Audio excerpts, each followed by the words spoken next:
আসসালামু আলাইকুম।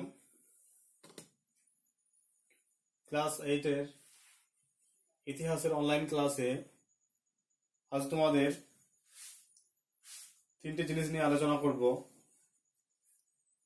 প্রথম হচ্ছে দ্বৈত শাসন ব্যবস্থা, এক নম্বরে আছে দ্বৈত শাসন ব্যবস্থা বা ডুয়েল মনার্চি সিস্টেম। 2 নম্বর দেওয়ানি লাভের গুরুত্ব এবং 3 নম্বর লর্ড ওয়েলেসলির অধীনতামূলক মিত্রতা নীতি সম্পর্কে আলোচনা। এগুলো দেখো আগে পড়ানো হয়েছিল, এগুলো রিভিশন ক্লাস। তাহলে প্রথমেই আমরা ডুয়েল মনার্চি সিস্টেম বা দ্বৈত শাসন ব্যবস্থা সম্পর্কে আলোচনা করব। দ্বৈত শাসন ব্যবস্থা, তো দ্বৈত শাসন ব্যবস্থা কি এটা প্রথমেই জানতে হবে যে দ্বৈত শাসন ব্যবস্থা বা ডুয়েল মনার্চি সিস্টেম এটা কি সেটা আগে জানতে হবে। তারপর এই ব্যবস্থার মূল বিষয়বস্তু কি সেটা জানতে হবে। তো দ্বৈত শাসন ব্যবস্থা 1765 খ্রিস্টাব্দে মুঘল সম্রাট দ্বিতীয় শাহ আলমের কাছ থেকে ইংরেজ ইস্ট ইন্ডিয়া কোম্পানি বাংলার দেওয়ানি অধিকার লাভ করে। এর ফলে বাংলায় দুজন শাসকের শাসন কায়েম হয়। বাংলার যিনি নবাব, সে বাংলা নবাবের হাতে থাকে দায়িত্বহীন ক্ষমতা, অন্যদিকে কোম্পানির হাতে থাকে, কোম্পানির যারা কর্মচারী তাদের হাতে থাকে ক্ষমতাহীন দায়িত্ব। এইরকম শাসন ব্যবস্থাকে বলা হয় দ্বৈত শাসন ব্যবস্থা বা ডুয়েল মনার্চি সিস্টেম। দ্বৈত শাসন ব্যবস্থার একদিকে ছিলেন বাংলা নবাব এবং অন্যদিকে ছিলেন ব্রিটিশ ইস্ট ইন্ডিয়া কোম্পানি।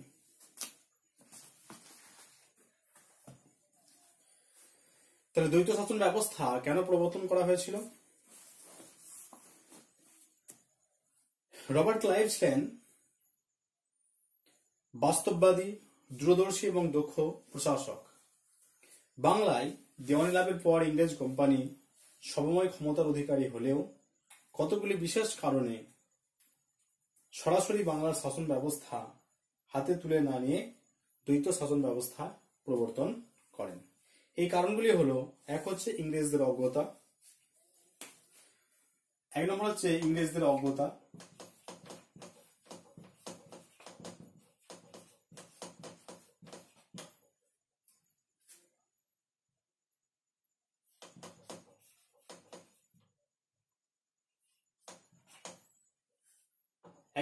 ইংরেজদের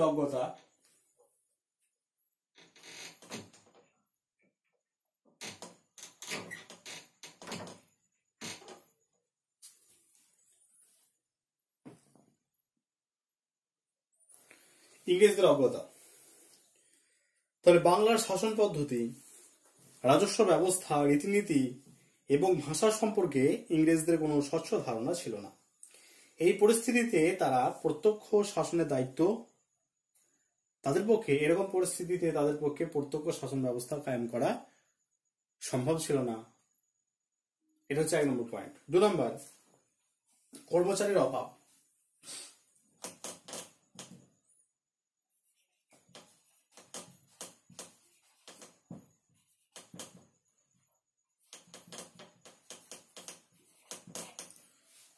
কর্মচারীর অভাব।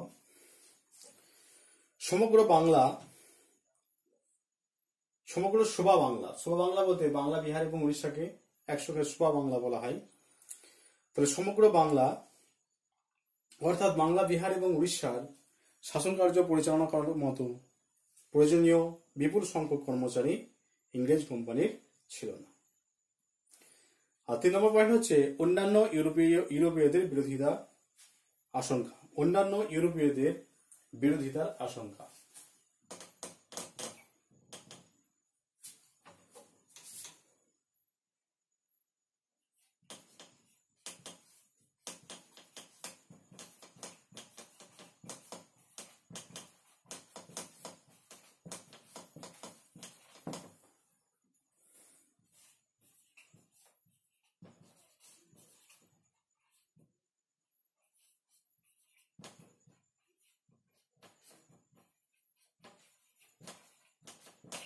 অন্যান্য ইউরোপীয়দের বিরোধিতার আশঙ্কা।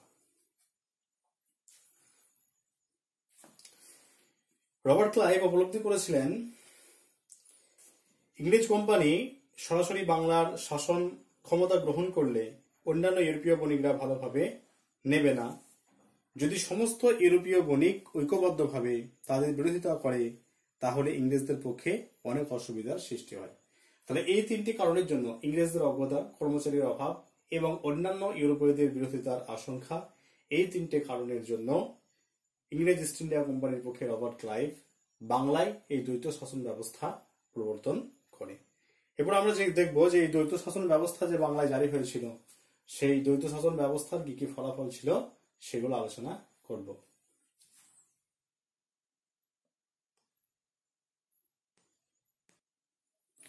এরপর আমরা জানবো যে দ্বৈত শাসন ব্যবস্থার ফলাফল সম্পর্কে।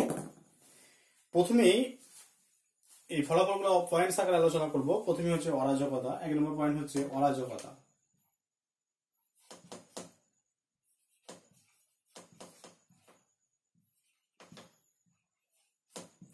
অরাজকতা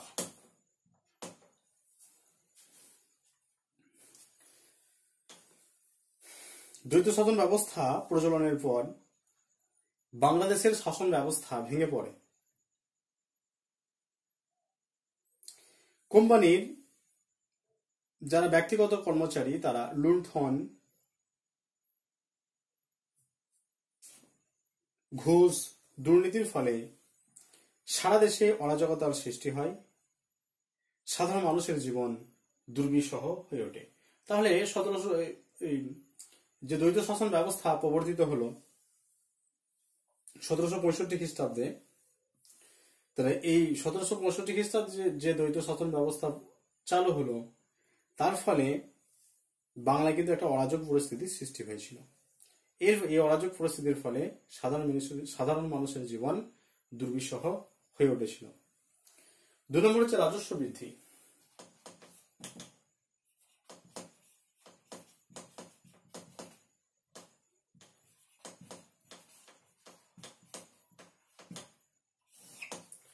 রাজস্ব বৃদ্ধি দ্বৈত শাসন ব্যবস্থা প্রবর্তনের ফলে কোম্পানির রাজস্বের হার দ্বিগুণ হয়।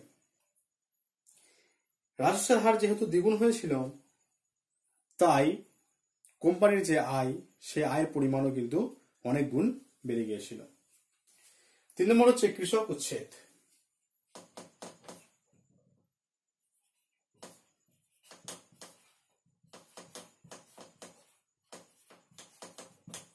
কৃষক উচ্ছেদ এই দ্বৈত শাসন ব্যবস্থার ফলে, দ্বৈত শাসন ব্যবস্থা যখন প্রবর্তন হয়নি 1765 খ্রিস্টাব্দের আগে, তখন কৃষকদের জমি থেকে উৎখাত করা যেত না।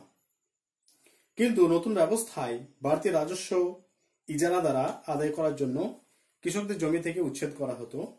ফলে ভূমিহীন কৃষকদের পরিমাণ বৃদ্ধি পেতে শুরু করেছিল এই দ্বৈত শাসন ব্যবস্থার ফলে। তারপর 4 নম্বর পয়েন্ট হচ্ছে সম্পদের নির্গমন।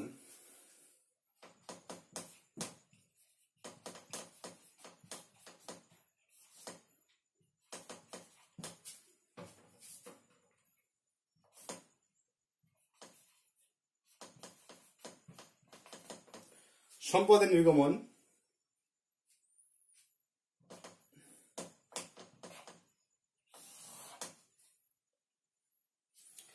দেওয়ানি লাভের পর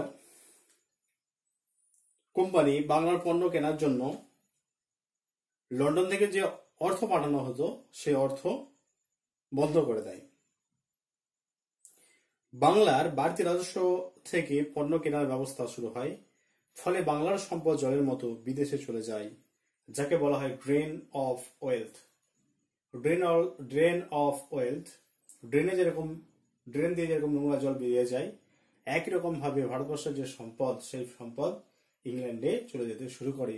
একে ঐতিহাসিকরা ড্রেন অফ ওয়েলথ বা সম্পদের নির্গমন বলা হয়। 5 নম্বর পয়েন্ট হচ্ছে বণিকদের দুর্দশা।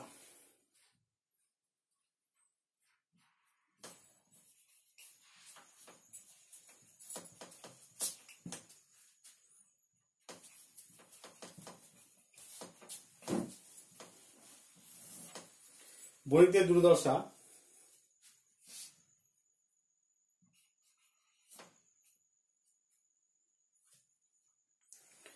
কোম্পানি কর্মচারীরা লবণ, তামাক, সুপারি, তুলা প্রভৃতি পণ্যের একচেটিয়া ব্যবসা শুরু করে। দেশীয় বণিকদের তা চড়া দামে কিনতে বাধ্য হয়। ফলে একদিকে যেমন দেশীয় বণিকদের দুর্দশা বৃদ্ধি পায়, অন্যদিকে দ্রব্যমূল্য বৃদ্ধি পাওয়ার ফলে সাধারণ মানুষ দুর্বিষহ হয়ে ওঠে। লাস্ট পয়েন্ট হচ্ছে ৭৬ মন্বন্তর।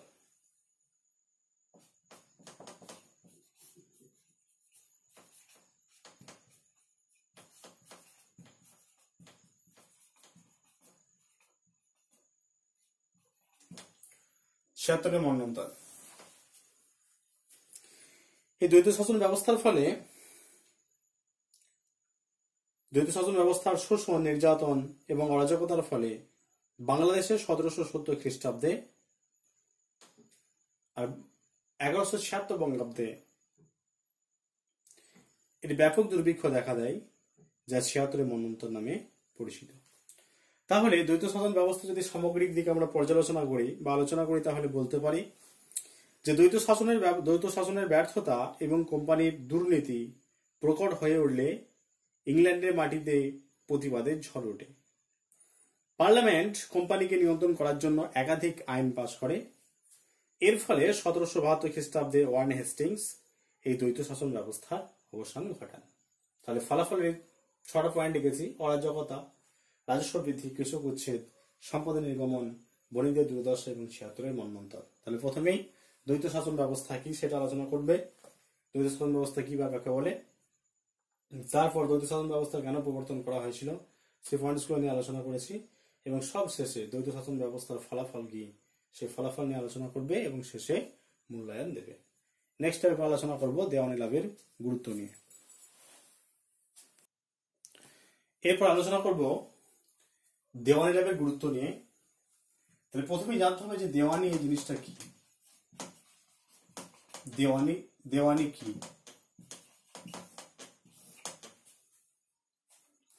দেওয়ানি শব্দটির অর্থ হলো রাজস্ব আদায় এবং রাজস্ব সংক্রান্ত বিরোধের মীমাংসা। তাহলে দেওয়ানি শব্দটি যদি আক্ষরিক অর্থ করা হয় তাহলে দাঁড়াবে যে দেওয়ানি শব্দটির অর্থ হলো রাজস্ব আদায় এবং রাজস্ব সংক্রান্ত বিরোধের মীমাংসা। ১৭৬৫ খ্রিস্টাব্দের ১২ই আগস্ট ১৭৬৫ খ্রিস্টাব্দের ১২ই আগস্ট ১৭৬৫ খ্রিস্টাব্দের ১২ই আগস্ট মুঘল সম্রাট দ্বিতীয় শাহ আলম ইংরেজ ইস্ট ইন্ডিয়া কোম্পানিকে বাংলা, বিহার এবং উড়িষ্যার দেওয়ানি লাভের অধিকার দেয়। তাহলে ১৭৬৫ খ্রিস্টাব্দের ১২ই আগস্ট মুঘল সম্রাট দ্বিতীয় শাহ আলম ইংরেজ ইস্ট ইন্ডিয়া কোম্পানিকে বাংলা, বিহার এবং উড়িষ্যার দেওয়ানি লাভের অধিকার প্রদান করে। তাহলে এই যে ১৭৬৫ খ্রিস্টাব্দের ১২ই আগস্ট ইংরেজ ইস্ট ইন্ডিয়া কোম্পানিকে দ্বিতীয় শাহ আলম যে দেওয়ানি লাভের অধিকার দিলেন, তার গুরুত্ব বা ফলাফলগুলো দেখবো যে এই দেওয়ানি লাভের গুরুত্ব এবং ফলাফল কি ছিল সে সম্পর্কে।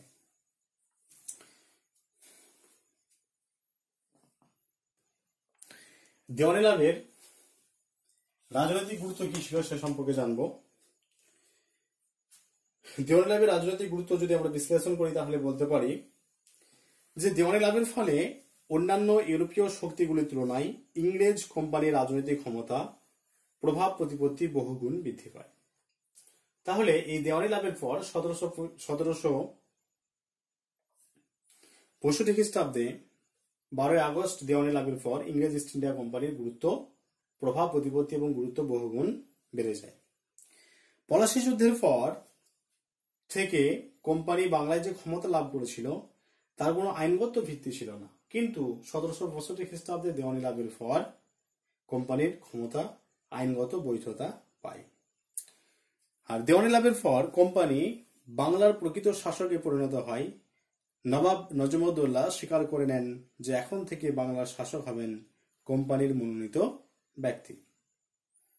দেওয়ানি লাভের পর ইংরেজ ইস্ট ইন্ডিয়া কোম্পানি একটি বাণিজ্যিক প্রতিষ্ঠান থেকে রাজনৈতিক প্রতিষ্ঠানে পরিণত হয়। আর দেওয়ানি লাভের পর বাংলায় দ্বৈত শাসন ব্যবস্থার প্রচলন ঘটে। কোম্পানির হাতে থাকে দায়িত্বহীন ক্ষমতা, আর বাংলা নবাবের হাতে থাকে ক্ষমতাহীন দায়িত্ব। তাহলে এগুলো হচ্ছে রাজনৈতিক গুরুত্ব। রাজনৈতিক গুরুত্ব, দেওয়ানি লাভের ফলে অন্যান্য ইউরোপীয় শক্তিগুলোর তুলনায় ইংরেজ ইস্ট ইন্ডিয়া কোম্পানির ক্ষমতা, প্রভাব, প্রতিপত্তি কিন্তু বহুগুণ বেড়ে যায়। আর পলাশী যুদ্ধের পর কোম্পানির কোনো আইনগত ভিত্তি ছিল না, কিন্তু এই দেওয়ানি লাভের পর কোম্পানির ক্ষমতা আইনগতভাবে বৈধতা পায়। দেওয়ানি লাভের পর কোম্পানি বাংলার প্রকৃত শাসকে পরিণত হয়। আর দেওয়ানি লাভের পর ইংরেজ ইস্ট ইন্ডিয়া কোম্পানি একটি বাণিজ্যিক প্রতিষ্ঠান থেকে রাজনৈতিক প্রতিষ্ঠানে পরিণত হয়। আর দ্বৈত শাসন ব্যবস্থার পরে কিন্তু ডুয়েল মনার্চি সিস্টেম, এই দেওয়ানি লাভের পর ডুয়েল মনার্চি সিস্টেম বা দ্বৈত শাসন ব্যবস্থা কায়েম হয়। এই দ্বৈত শাসন ব্যবস্থার ফলে নবাবের হাতে থাকে ক্ষমতাহীন দায়িত্ব এবং কোম্পানির হাতে থাকে দায়িত্বহীন ক্ষমতা। এবার হচ্ছে অর্থনৈতিক গুরুত্ব, দেওয়ানি লাভের অর্থনৈতিক গুরুত্ব।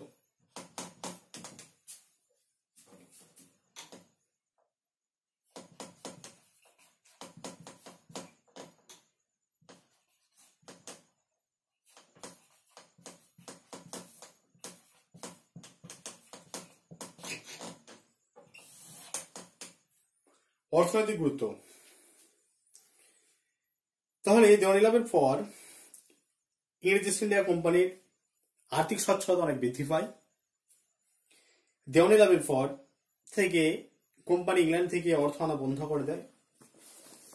ইংল্যান্ড থেকে যে অর্থ আনতো সে অর্থ আনা কিন্তু এরপর বন্ধ করে দেয়। বাংলার উদ্বৃত্ত অর্থ দিয়ে কোম্পানি কর্মচারীদের বেতন দেওয়া হয় এবং বাংলার পণ্য কিনে তা স্বদেশে পাঠানো হয়। দেওয়ানি লাভের পর ইংরেজরা বাংলার ভূমি রাজস্বের পরিমাণ বহুগুণ বাড়িয়ে দেয়। তারা এই বর্ধিত রাজস্ব আদায় করার জন্য প্রজাদের উপর নির্মম শোষণ এবং অত্যাচার শুরু করে। আর দেওয়ানি লাভের পর কোম্পানি বাংলা থেকে অন্যান্য বণিকদের বিতাড়িত করে। কুটির শিল্প এবং কারিগরি শিল্প একেবারে ধ্বংসপ্রাপ্ত হয় এই দেওয়ানি লাভের ফলে। আর লাভজনক কুটির শিল্পে এবং কারিগরি শিল্পে লাভ না পাওয়ার কারণে যারা শিল্পী, কুটির শিল্পী যারা বা কারিগর যারা, তারা কি করে, কাজ ছেড়ে দেয়। ফলে দেশে বেকারত্ব বহুগুণ বেড়ে যায়। মূল্যায়ন, তাহলে দেওয়ানি লাভের ফলে কোম্পানির অর্থনৈতিক সচ্ছলতা বৃদ্ধি পায়। পলাশী যুদ্ধের পর বাংলায় যে লুণ্ঠন শুরু হয়, দেওয়ানি লাভের ফলে সে লুণ্ঠনের হার বহুগুণ বৃদ্ধি পায়। এরপর আলোচনা করব লর্ড ওয়েলেসলির অধীনতামূলক মিত্রতা নীতি। বাংলার গভর্নর জেনারেল লর্ড ওয়েলেসলি 1798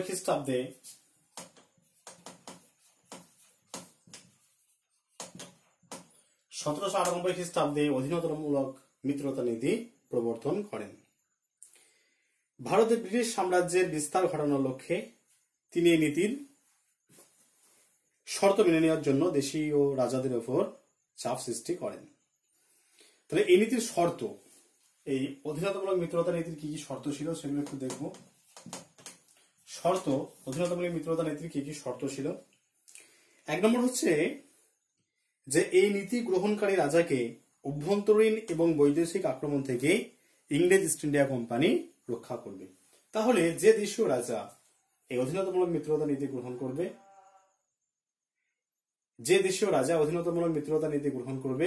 সেই দেশীয় রাজাকে অভ্যন্তরীণ এবং বৈদেশিক উভয় দিক থেকে ইংরেজ ইস্ট ইন্ডিয়া কোম্পানি রক্ষা করবে।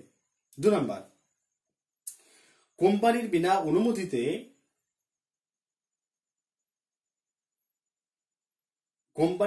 অনুমতিতে এই অধীনতামূলক মিত্রতা গ্রহণকারী রাজা কোন শক্তির সঙ্গে যুদ্ধ বা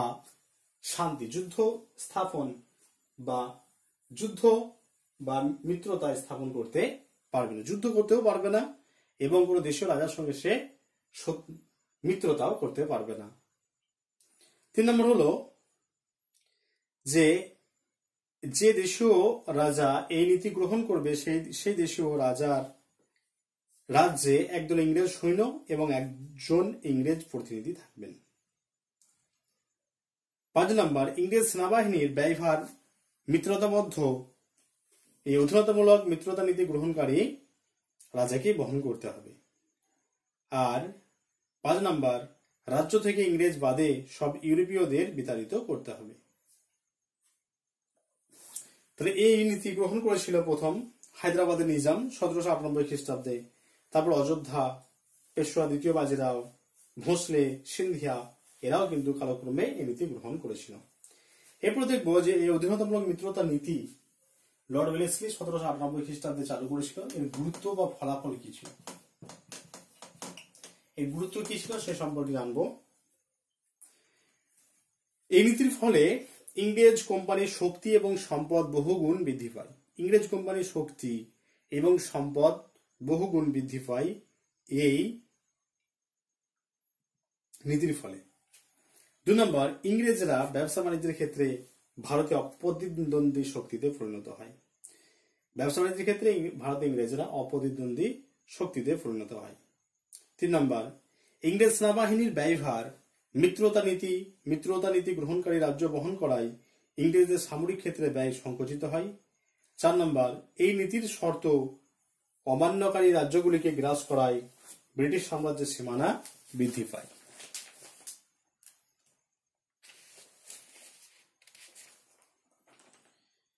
এইভাবে লর্ড ওয়েলেসলি এই অধীনতামূলক মিত্রতা নীতির সাহায্যে তিনি দেশীয় রাজ্যগুলিকে তিনি নিজের সাম্রাজ্যভুক্ত করেন এবং দেশীয় রাজ্যের যারা রাজা তাদেরকে হাতের পুতুলে পরিণত করে। এইভাবে লর্ড ওয়েলেসলি তার সাম্রাজ্যবাদী নীতিকে বাস্তবায়িত করেন। আজ তোমাদের এই 3টে জিনিস নিয়ে আলোচনা করা হলো: দ্বৈত শাসন ব্যবস্থা, দেওয়ানি লাভের গুরুত্ব এবং লর্ড ওয়েলেসলির অধীনতামূলক মিত্রতা নীতি। যখন ক্লাস হয়েছিল তখন এগুলো সব আলোচনা করা হয়েছিল, এগুলো সব রিভিশন ক্লাস। তা সত্ত্বেও যদি কেউ বুঝতে না পারো, কোনো জায়গায় যদি অসুবিধা হয় অবশ্যই জানাবে, সেই জায়গাটা ক্লিয়ার করে দেওয়ার চেষ্টা করা হবে। তাহলে দ্বৈত শাসন ব্যবস্থা, দেওয়ানি লাভের গুরুত্ব এবং লর্ড ওয়েলেসলির অধীনতামূলক মিত্রতা নীতি, এই 3টে জিনিস নিয়ে আজকে আলোচনা করা হলো।